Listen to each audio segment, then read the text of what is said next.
내년 최저임금 인상 여부를 놓고 경영계와 노동계의 치열한 공방이 벌어지고 있습니다. 경영계는 내년 최저임금을 올해보다 4% 이상 삭감한 8천 원을 요구하고 나섰고 노동계는 내년 최저임금으로 10,000원을 제시했습니다. 양측의 간격이 너무 커 합의점 마련이 쉽지 않은데요. 오늘 오후 토론 시간에는 최저임금 문제 얘기해 보겠습니다. 위정현 중앙대 경영학부 교수 그리고 과거 노동당 대표였던 분이죠. 국교연 1대10 운동본부 집행위원장 나오셨습니다. 두 분 안녕하십니까? 네, 반갑습니다. 반갑습니다. 네, 1대10 운동본부 위원장님 이름이 굉장히 낯선데 이게 어떤 의미입니까? 예, 대한민국은 임금 격차가 사실 굉장히 심각한 상태입니다. 작년에 이제 국세청에서 내놓은 국세통계 연보를 보면 근로소득으로 이제 비교를 했을 때 상위 1%가 가진 근로소득 총액이 하위 30%가 가진 근로소득 총액보다 더 많은 것으로 나타났습니다. 네. 좀 더 넓게 말씀을 드리면 상위 5%의 근로소득이 하위 50%의 근로소득보다 더 많게 나타나고 있고요. 이렇게 심각한 임금 격차의 문제를 네. 우리가 좀 어떻게 해결할 것인가라는 취지에서 상위 1%의 근로소득 대비 10분의 1 수준으로 최저임금을 만들어 보자 이런 것이고요. 예. 현재는 이게 1대13 정도 수준입니다. 알겠습니다. 그러니까 이 상위 1%의 평균 임금과 최저임금 이 격차를 좀 해소해 보자 이런 뜻인가요? 맞습니다. 그래서 최근에 이제 2년간 최저임금이 좀 과거보다 좀 오르면서 이런 격차가 좀 줄었다는 여러 가지 통계들이 나타나고 있는데요. 대표적으로는 2008년도 이후, 무려 한 10년 전인데요. 2008년도 이후에 처음으로 저임금 노동자의 숫자가 20% 밑으로 떨어졌습니다. 예. 이게 대한민국의 OECD 나라들 중에 사실 최고 수준인데요. 그래서 사실 이 격차를 해소하는 데 있어서 최저임금만한 수단이 없다라는 것이 다시 한번 확인된 것이 아닌가. 그래서 최저임금 인상으로 격차를 줄여보자 이런 네. 말씀입니다. 네. 교수님 방금 위원장님과도 이런 얘기를 했습니다만 임금 양극화와 이 소득 불평등 문제 사실 이 문제가 하루 이틀 거론된 건 아닌데 그동안 이 우리 사회의 임금 격차에 따른 소득 격차가 그만큼 심각했기 때문이겠죠? 네, 근데 두 가지 측면이 있는데요. 이제 우리가 1960년대부터 한국 사회를 지탱을 해왔던 저임금 장시간 노동이라는 그 이슈가 그동안 이제 1970, 80년대, 90년대를 관통하면서도 일정 정도 이제 유지되고 있었던 어떤 측면들이 좀 있었습니다. 또 하나 이제 그럼에도 불구하고 이제 최근에 이제 그런 어떤 이슈가 이제 다시 이제 터져나오기 시작한 것은 과거와는 달리 지금 같은 경우는 저성장의 시대가 지금 유지되고 있다는 것입니다. 지금 예. 과거에는 저임금 장시간 노동이라고 하지만 결국에는 소득의 증가를 기대할 수 있는 그러니까 직장에 들어가서 취업에서 열심히 일하다 보면 장기적으로 어떤 평생 임금이라는 측면에서 볼 때는 소득이 증가하는 그러니까 시간이 지나면서 어쨌든 장기 고용 또는 종신 고용이라고 부릅니다만 이런 형태가 되어 있기 때문에 시간이 지나면 임금이 올라가는 이런데 이게 저성장 시대는 이게 불가능한 구조가 된 거죠. 이렇기 때문에 상대적인 박탈감 이게 또 예. 굉장히 이제 커졌다는 점이고 또 하나는 이제 2000년대 특히 IMF 이후에 한국 사회가 가까이 안고 있는 큰 어떤 문제로서 이제 비정규직이 증가했다는 점. 그래서 비정규직이 과거에는 거의 이제 취업을 하게 될 경우는 정규직 형태를 띄었습니다만 최근에는 비정규직이 급격하게 늘어나고 있기 때문에 정규직과 비정규직의 어떤 차별 또는 어떤 차이, 임금에 있어서 격차 이런 문제들이 함께 그러니까 중첩돼서 지금 나타나고 있기 때문에 현재 상대적 어떤 박탈감 또는 소득 양극화 이런 이슈가 지금 동시에 좀 등장하고 있습니다. 예, 과거 절대적 빈곤에서 지금의 상대적 격차 그동안 많이 거론돼 왔었던 부분을 다시 한번 정리해서 얘기해 주신 것 같습니다.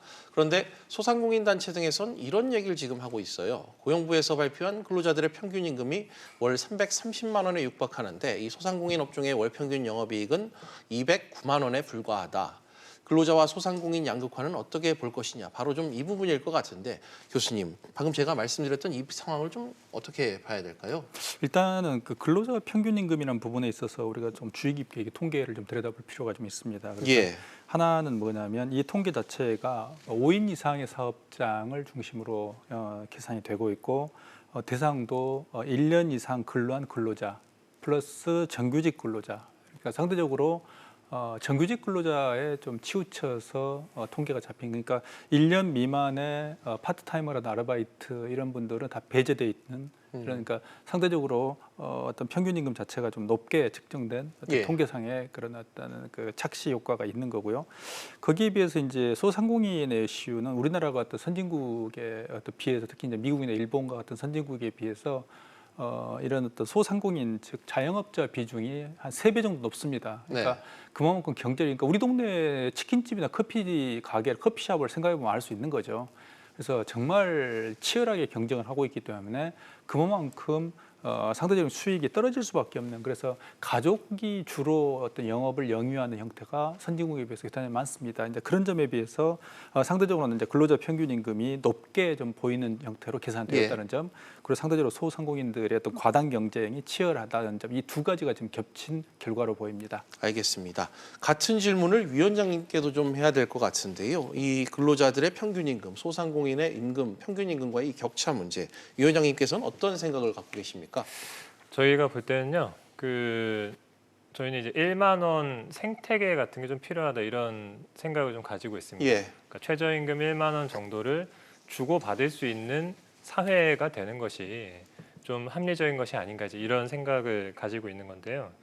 그래서 예를 들면 노동자에겐 최저임금이 있듯이 영세 사업자분들에게는 최저소득 제도 같은 것이 좀 필요한 게 아닌가. 아직 뭐 본격적인 논의가 된 바는 없지만 네. 뭔가 그런 수준의 어떤 논의가 좀 필요할 것 같다.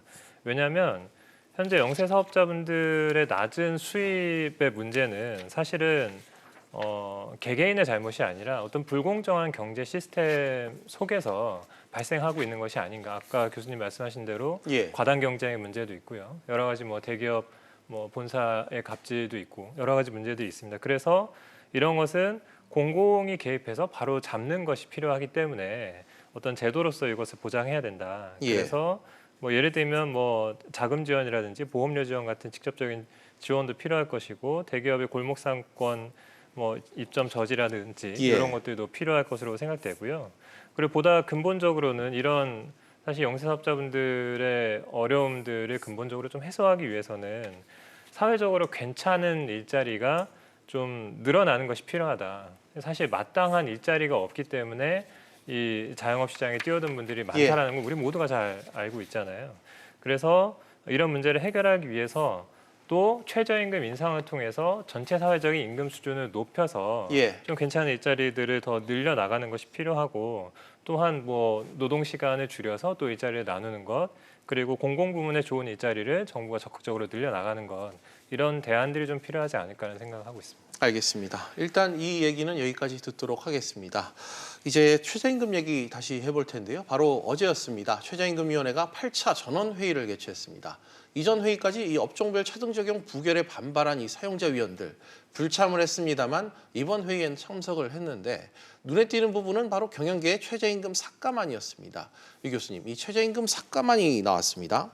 이 과거 사용자 측의 그 마이너스 최저임금 그러니까 깎자는 요구가 좀 있었나요? 과거 2009년도에 한번 있었습니다. 예. 그때 이제 2009년도 리먼 쇼크 직후라고 보입니다만, 예. 그때 5.8% 이제 이 경영자 측에서 5.8%의 임금을 삭감하자는 이제 그런 안이 나왔습니다. 그래서 거기에 이제 논란이 됐습니다만 결과적으로는 최종적으로는 6.1%의 인상으로 끝나긴 했습니다. 그러니까 한번 이제 제한이 있었지만 그게 결과적으로는 뭐 인상으로 삭감되지 않고 인상으로 이제 끝났다는 과거에 그런 전례가 있긴 있습니다. 네. 이 사용자 측이 주장하는 배경 아무래도 좀 이 사회적 경제적인 배경과 맞물려 있을 것 같은데 다시 한번 좀 짚어주신다면요. 그 최근에 2년에 걸쳐서 급격한 어떤 최저임금 인상이 되었다는 점이 이 사용자 측이 주장하는 가장 큰 근거입니다. 그래서 예. 그런 것들이 특히 이제 중소기업들과 자영업자들의 어떤 경영에 대단히 심각한 압박을 주고 있기 때문에 이게 경쟁은 좀 치열해지고 전체적인 경제 어떤 상황은 좀 좋지 않습니다만 특히 이제 중소기업과 어떤 자영업자들의 어떤 비용 구조 속에서 상당히 이제 많은 부분을 차지하는 부분이 인건비 부분인데 그런 부분들이 한 2년 정도의 짧은 기간 동안에 한 50% 가까이 인상이 되는 이런 급격한 인상이 이루어졌기 때문에 이제는 그런 인상을 좀 자제해야 되지 않는가 하는 것들이 사용자 측의 주요한 어떤 논점이 즉 근거가 되고 있습니다. 알겠습니다. 지금 사용자 위원과 노동계 위원들 간의 팽팽한 입장차가 좁혀지지 않고 있습니다. 다시 한번 어제 양측의 입장 한번 들어보시죠.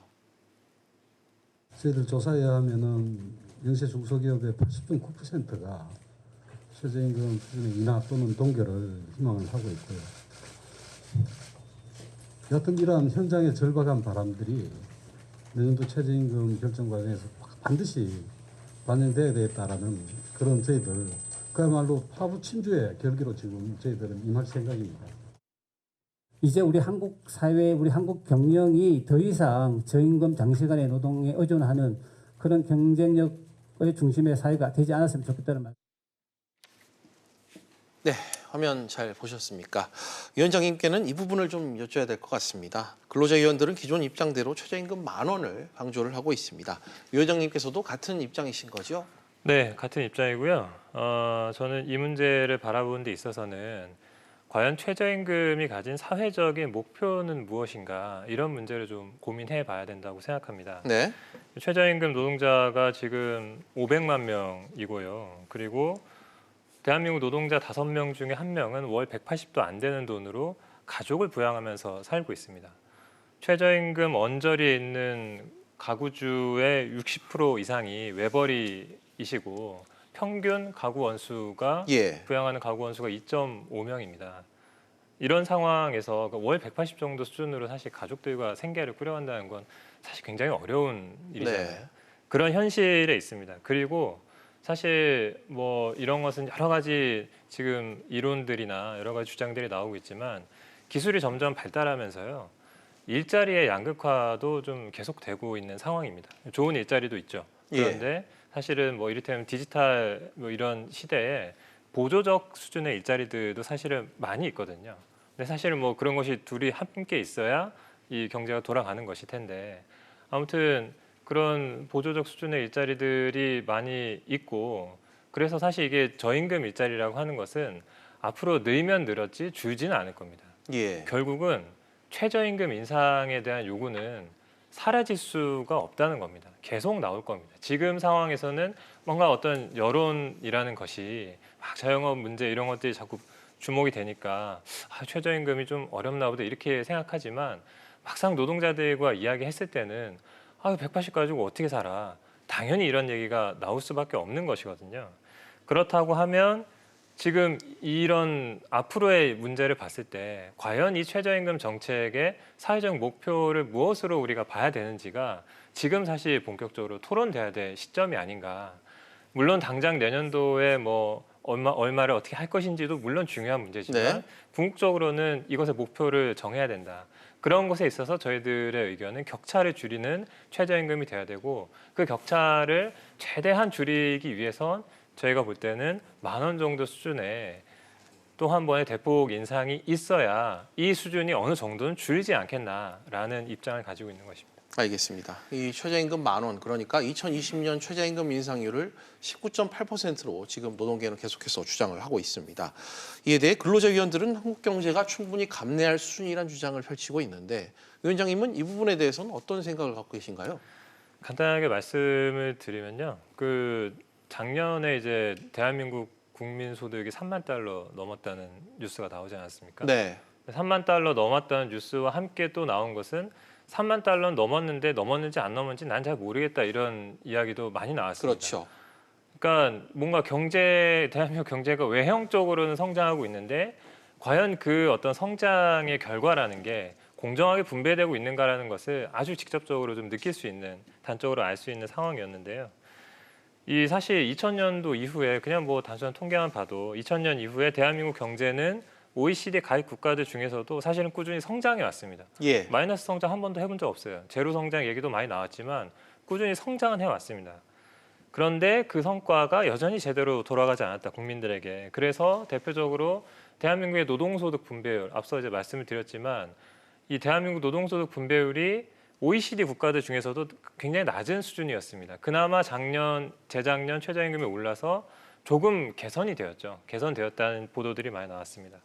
그리고 다른 한편으로는 우리나라의 최저임금이 OECD 회원국 중에 중간 정도 수준이다라는 통계가 있습니다. 예. 이를테면 중위값으로 비교했을 때 이 최저임금이 몇 프로인지를 보면 대한민국이 OECD 가입 국가들 중에 중간 정도 수준, 과거에는 꽁지였는데 이제 2년 정도 올라서 이제 중간 정도로 올라왔다는 것입니다. 그래서 제가 볼 때는 이런 불공정한, 불평등한 이런 경제 시스템을 좀 바꾼다면 충분히 최저임금 1만 원 여력 있다 이렇게 생각하고 있습니다. 알겠습니다.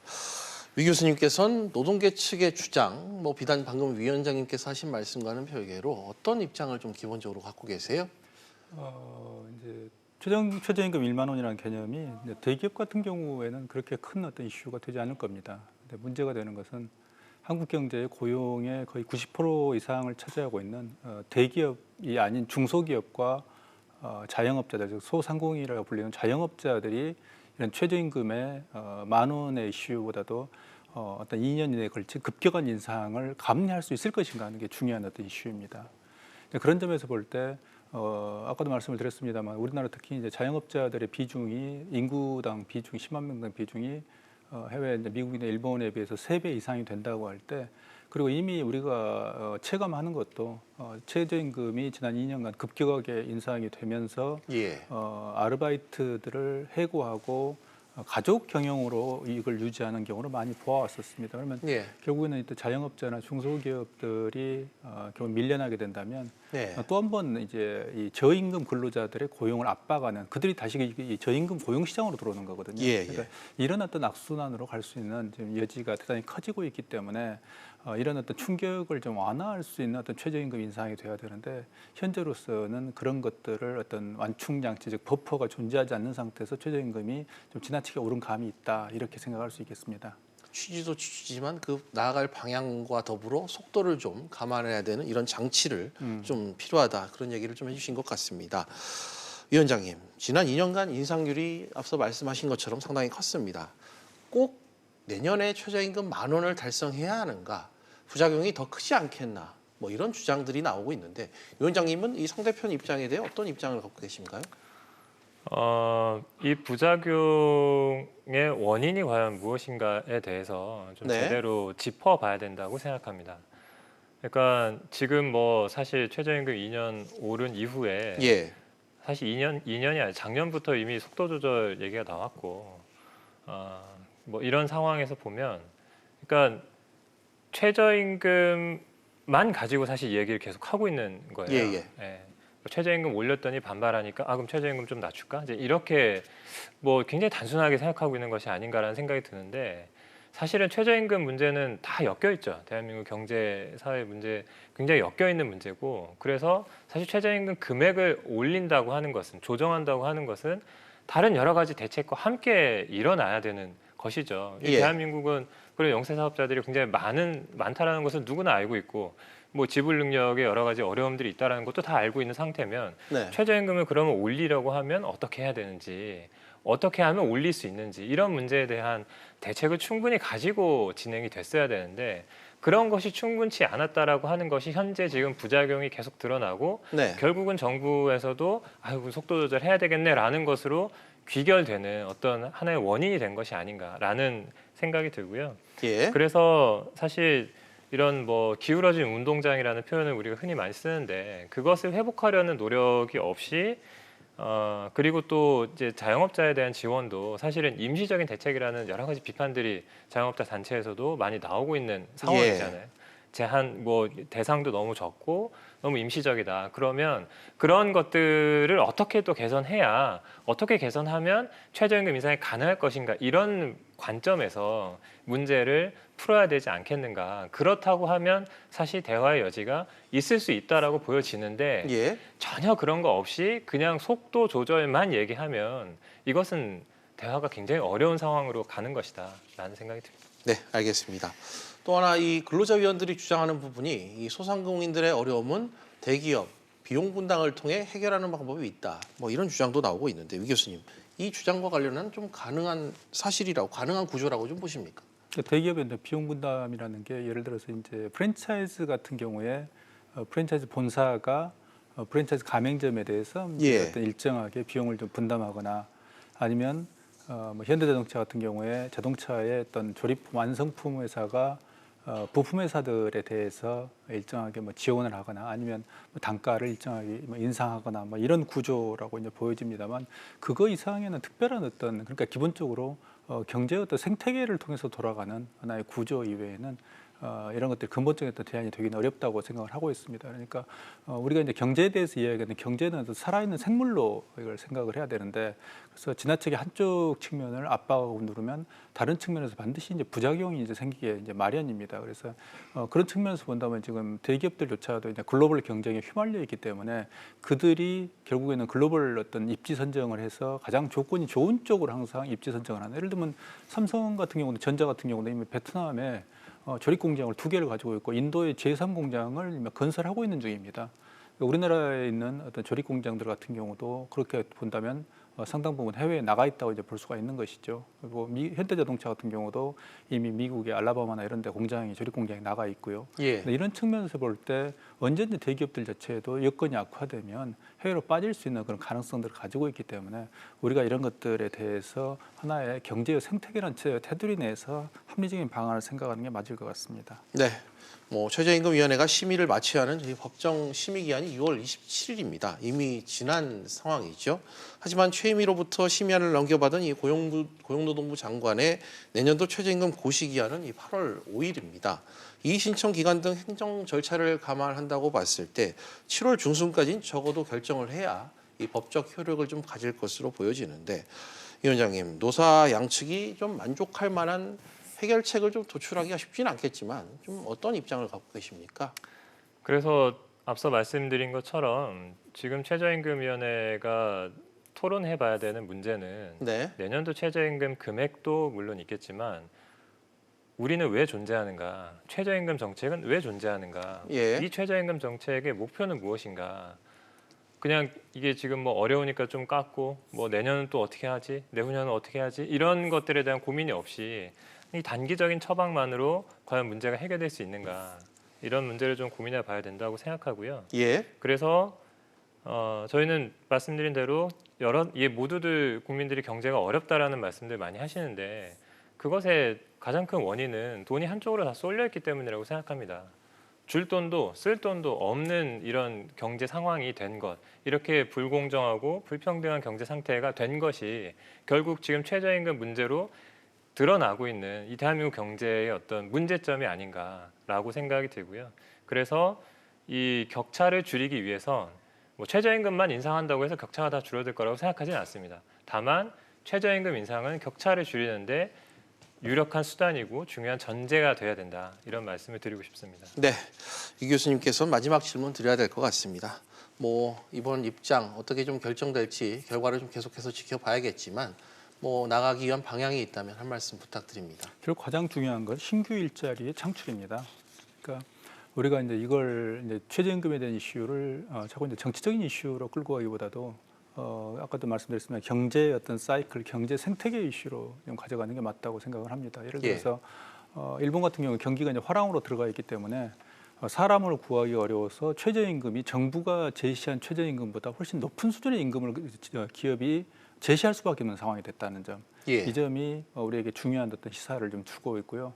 또 하나는 이제 미래 산업에 대한 우리가 이제 산업의 구조조정에 대한 고민을 좀 빨리 해야 되겠다. 그래서 전체적으로 최저임금이나 이런 이슈들이 결국에는 현재 산업 구조를 온전하는 이 속에서의 자꾸 이제 분배의 싸움, 파이에 의한 어떤 쟁탈전 이렇게 가고 있는데 좀 더 큰 파이를 위한 산업의 어떤 구조조정 또는 미래의 어떤 새로운 산업의 창출 이 부분이 결정적으로 지금 논쟁에서 결여되어 있지 않나 생각을 합니다. 네, 알겠습니다. 오늘 두 분 말씀은 여기까지 듣도록 하겠습니다. 두 분 오늘 감사합니다. 감사합니다.